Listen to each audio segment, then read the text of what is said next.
ഇന്നെന്താ ഒരു സങ്കടം? എന്ത് സങ്കടം? എന്താ ഇന്നലെ തൊട്ടിട്ട് ഒരാള് ഭയങ്കര സങ്കടാണ്. മോളൊന്ന് ടൂർ പോയി. ഞാൻ കൊറേ പറഞ്ഞേക്കണ്ടാന്ന്. പൈസ ഇല്ലെങ്കിലും വേണ്ടില്ല, എന്റെ മോള് ടൂർ പോകണം. ഇവിടെ ഒന്നും ബാത്റൂമില്ല. എന്താണ് അവിടെ പറഞ്ഞത്? കൊടൈക്കനാല്. ഓ എന്തൊരു വേറെ സ്നേഹം പാടില്ല. എന്റെ കാര്യത്തില് ശ്രദ്ധ ഉണ്ടാ? കുട്ടികള് പോട്ടടി. കുട്ടികള് പോട്ടെ. ഇങ്ങനെ പറഞ്ഞു കഴിഞ്ഞാല് ശരിയാവൂല. ശരിയായി. നിങ്ങള് ടെൻഷൻ അടിക്കണപ്പോ പോയപ്പോ പിന്നെ അപ്പൊ ആ വിഷയം അവിടെ നിൽക്കട്ടെ.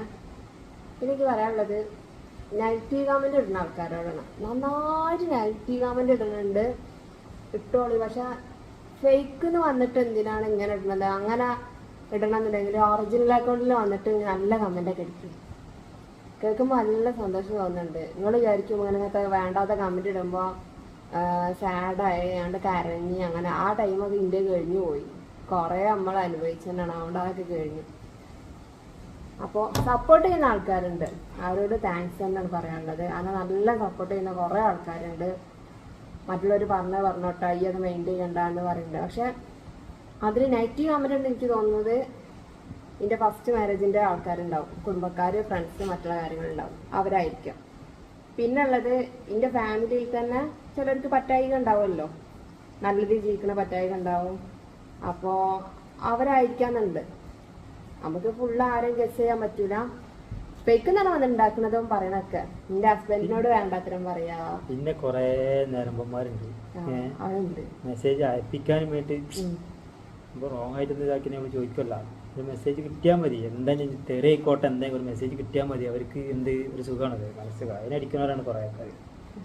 അവരോട് പറയാനുള്ളത് വേറെ തരം നമസ്കാരമുണ്ട്, ഇങ്ങനെയല്ല വേറെ തരം നമസ്കാരം ഞാൻ പറഞ്ഞില്ല. പിന്നെ എനിക്ക് പറയാനുള്ളത്, നമ്മളെ വെച്ച് കഴിഞ്ഞാൽ എൻ്റെ ഭർത്താവായാലും ആരതായിക്കോട്ടെ, ആണുങ്ങൾ എന്ന് വെച്ച് കഴിഞ്ഞാൽ ഗൾഫിലായാലും നാട്ടിലായാലും എന്ന് വെച്ച് കഴിഞ്ഞാൽ നമുക്ക് വേണ്ടിയിട്ട് അധ്വാനിക്കാൻ പോണതാണ്. ഇപ്പൊ കൂലിപ്പണിക്കാരനായിക്കോട്ടെ എങ്ങനെ ആയിക്കോട്ടെ, അവർ നമുക്ക് വേണ്ടി, നമ്മളെ മക്കൾക്ക് നമുക്ക് വേണ്ടിയിട്ടാണ് അധ്വാനിക്കുന്നത്. അപ്പൊ അവരെന്താ, അവരെ ഭാര്യമാരെന്താ, എല്ലാരെ പറ്റി ഞാൻ പറയല്ല കേട്ടാ. കുറെ ആൾക്കാർ ഇതിന്റെ അക്കാക്ക് വന്ന് മെസ്സേജ് അയക്കുന്നുണ്ട്, സുഖാണോ, എന്താ ഈ അവളെന്തിനാ കെട്ടിക്കണത്, അവൾക്ക് ഏജ് ഇല്ലേ, അവളെ ഒഴിവാക്കി കൂടെ, 3 മക്കളെ കെട്ടണ എന്തിനാണ്. അവര് ഭർത്താക്കന്മാരുണ്ടായിട്ട് എന്തിന്റെ സൂക്കടിന അവർക്ക് വന്നിട്ട് മെസ്സേജ് അയക്കുന്നത്? അവരിങ്ങളെ പ്രതീക്ഷിച്ചിട്ടാണ് അവര് കഷ്ടപ്പെട്ടിടാ ജീവിക്കുന്നത്. എന്നിട്ട് ഇഷ്ടമാണ്, അത് സൂക്കേട് വേറാണ്. ഒന്നിക്കലും ഞങ്ങൾ രണ്ടാളും തല്ലി പിരിയിപ്പിക്കാനായിരിക്കും.